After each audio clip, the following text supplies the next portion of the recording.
My girlfriend's from New Orleans, and as much as they, support everything New Orleans there, especially when they see it out of state, she did not realize how much everybody is so Texas centric when it does come to Texas in general. Yeah, so cool. Yeah, as an outsider, a transplant from the Philly area, it was just the first thing that I noticed is that people in Maine are generally really nice. So, I'm walking down the sidewalk with my dog and some stranger's just like, "Hi, how are you today?" Like, why the hell are you talking to me? Back off. And then I'm like, oh, that's, after a while, I'm like, that's just the way people are here. So, I had to kind of put that Philly kid aside and, not just assume that someone's about to mug me if they start talking to me on the sidewalk when I'm walking the dog. So yeah, it's a different type of person, and it's really great. It's a great place. A lot of really, really cool history, and just a lot of great things going on, So the beer scene is obviously great. The food scene is incredible. A lot of people fly into the Portland area from all over to try a bunch of really, really world-renowned restaurants. And then, John can speak to this more than I can, but there are also a lot of really, really great local spirits being made. My favorite gin, which has become the favorite gin of many of my friends, is our own gin, Riparian gin, and that's a recipe John put together. And I'll let him, kind of go through that and some of the rest of our spirits portfolio. Yeah, no, it is really exciting too. I actually started in 2018 as the head distiller, so I've been in charge of the distilling program from day one, and we make a gin, vodka, rum, and a bourbon. And yeah, the gin is made, actually, it's a really, really nice, well-balanced gin. It's made with a couple of different distilling techniques, and we're using juniper and coriander as a base that we macerate overnight, which gives it kind of like a softer type of feeling. So you don't get that really sharp Christmas tree flavor. You get like a subdued Christmas tree flavor, which is, I think, really nice in the gin. And then, yeah, we have grapefruit peel and bitter orange peel in there for citrus component. And then the complexity is actually lavender and chamomile and cascade hops, because we still do want that little bit of that beer kind of, terroir in there. But all of those are actually vapor infused, so as opposed to being macerated. And so you get this really unique kind of style of gin that we really, really like. It's a light style of gin with some citrus, and then that complexity from those kind of hops, cascade, and chamomile too. So yeah, we love that. But again, we're on a beer podcast, so I don't want to go too far down the rabbit hole. Yeah, I don't want you to go too much further down the gin rabbit hole, because I'm looking at the bar across the room right now, knowing that gin is back behind that bar. The bar's been getting, more and more attractive as this podcast has been going on. So yeah. I mean, I'm honestly having y'all dark lager, so if you need to break away to grab a drink and come back, I'm not going to stop. All right, well, yeah, give me just a second. I'll go over and grab ourselves a pour of the dark lager, and I'll allow John to talk a little bit more about the spirit line. There you go. He's just been waiting for that invitation, for the record. I should have started it that way. No, it's fine. I'm shocked you lasted this long.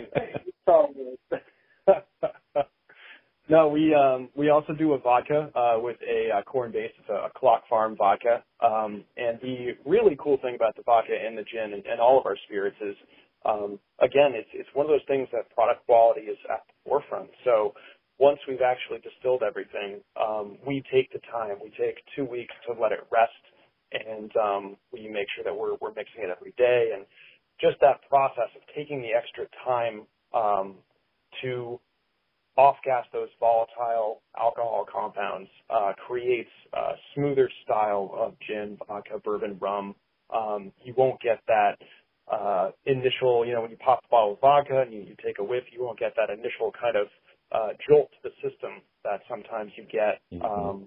And it's just kind of what we are trying to do here, which is just, hey, give things the proper amount of time until you have a product that is of a superior nature. So for our rum that's a New England style rum, so it's made with molasses instead of cane sugar, so it creates less of a sweet flavor. And then we barrel age that in our bourbon barrels, so get that nice bourbon finish. And then our bourbon itself is actually a blend of two different styles of bourbon. So you have a rye finish and a wheat finish.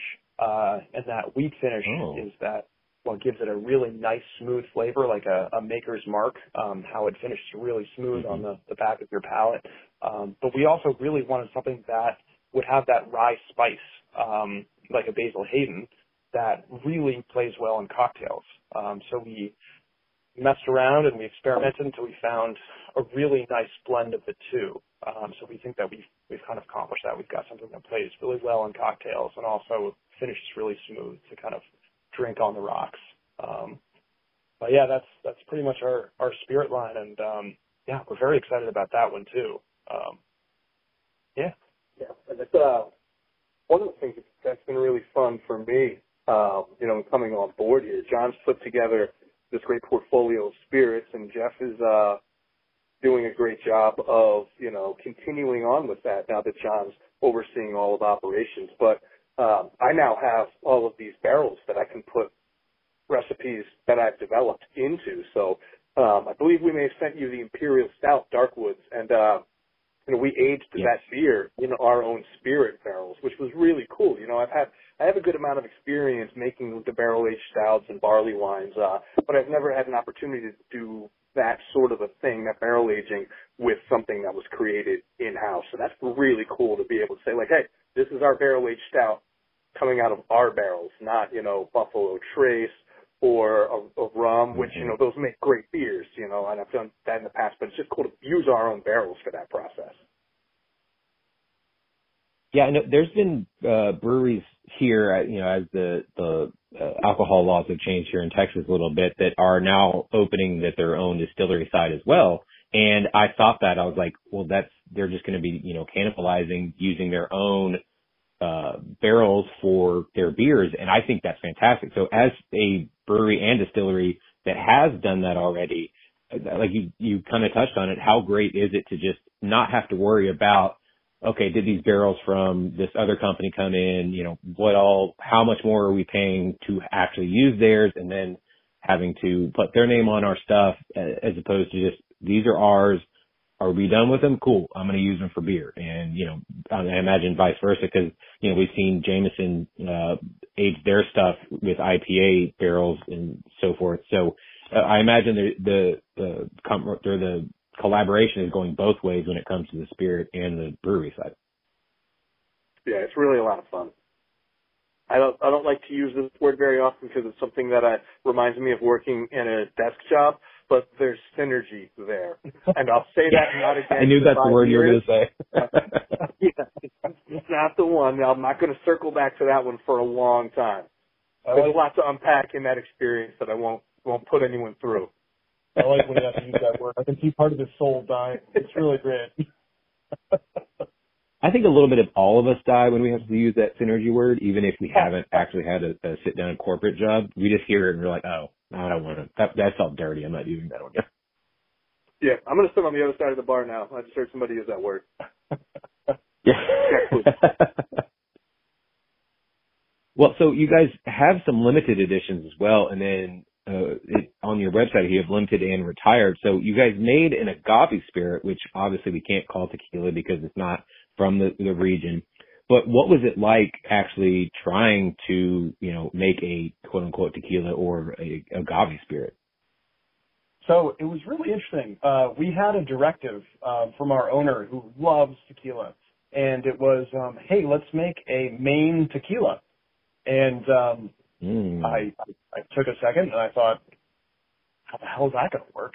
Like, how are you going to make a Mexican spirit a Maine spirit? That's quite a challenge. But they may as well essentially make it a Canadian tequila. Right. So, but I love that. Like, I love the challenge that kind of presented. And so Jeff and I talked for a while, and we came up with an idea, which was, hey, let's barrel age this let's take this tequila or an agave spirit again, because we're not in Mexico, so we can't call it a tequila.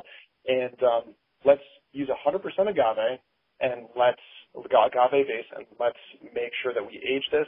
And then we selected, we did an experimental process where we chose different main woods to add to the barrel aging process. So we had hickory, we had a maple, we had a few others that we experimented with, and they each brought a unique flavor to the actual process. So we dialed in what quantities we wanted to add, and we charted ourselves, and we added those to the actual barrel aging process. So it was a very, very cool process. The end result was a reposado tequila, which we had to call an agave spirit. It had more of a body to it, character, which came from the barrel aging and the actual added chips, which was fantastic. It did end up being discontinued because it's hard enough to sell tequila in Maine, let alone a Maine tequila, which you can't call a tequila. You have to call it an agave spirit. So there were a number of hurdles that needed to be cleared for that. But it was a very, very fun process. And it's on hold now. If we can find a way to make that financially viable again, that's something that I would really like to get back to, because it was very, very cool. But the whole process was quite a lot of fun. Yeah, I didn't know that you and Jeff got to play with fire on this one, so I hope this spirit comes back just so I can hang out with you guys and burn stuff. That just sounds awesome. I've seen the commercials of these guys lighting barrels on fire for, Jack Daniels or whatever spirit it is. I'm like, man, that looks like fun. Oh, yeah. If I ever stop brewing, I just want to burn barrels for the rest of my life. I didn't know we were doing that in house. That's awesome. Yeah, no, for sure. You just get that torch out and try not to light ourselves on fire. So I've had some beer that different beers that were aged with some local wood here. There was a push with the local university to try to see if they could use some of our local wood in New Hampshire and Maine and kind of create our own barrel out of local wood. So a woman, Carol Parker, who works at UNH, worked with the forestry department to see if they could fashion barrels out of some of the local wood. And it was a really, really cool idea. But in going through the sensory panel that she invited me to, my remarks were pretty much the same for all of the white lagers that they had put these different species in. It's like, what do you think? I'm like, this one kind of tastes like a popsicle stick. It's like, okay, like, well, how about this one? That's interesting. I love that you guys are still having fun and playing around when it does come to not only just making the beers, but on the distillery side as well. And, that job of burning barrels does look like a lot of fun. Those commercials, yes, as much as I want to drink the spirit, I also want, like you said, I kind of want to just kind of go burn some barrels. Oh, yeah. And I mean, it's when you get into the science of it, it's fantastic. I mean, every char is 8 to 13 seconds of heavy burning, and you can go from char one to... Hello there. Hey, there you are. Yeah, sorry, we have a bit of a black hole for reception here in Wells, Maine. It's like all of the cell phone signal has actually fallen into a literal well. Trying to make calls in this area is not easy. So I'm glad we've only had this one hiccup so far. I'm sorry, John was speaking a bit about the char. So. No, I'm glad you're getting the full Maine experience with those cell phone calls dropping. It's just great. Yeah, no, it's the charring is very cool. When you light stuff on fire, you can get char from 1 all the way up to 5, and every level of char is 8 to 13 seconds of high intensity burning happening, and level 3 is where you end right before you start to get in kind of like the alligator kind of like of the actual char of the barrel, so that at level 4 you can actually get the spirit or the beer into the barrel through the cracks.